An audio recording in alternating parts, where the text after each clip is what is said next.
श्री शिव षडक्षर स्तोत्रम्।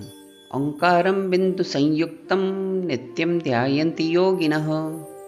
कामदं मोक्षदं चैव ओंकाराय नमो नमः। नमन्ति ऋषयो देवा नमन्त्यप्सरसां गणा।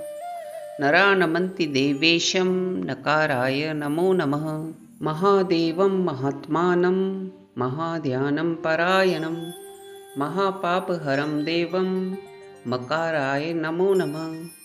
शिवं शान्तं जगन्नाथं लोकानुग्रहकारकं शिवमेकपदं नित्यं शिकाराय नमो नमः।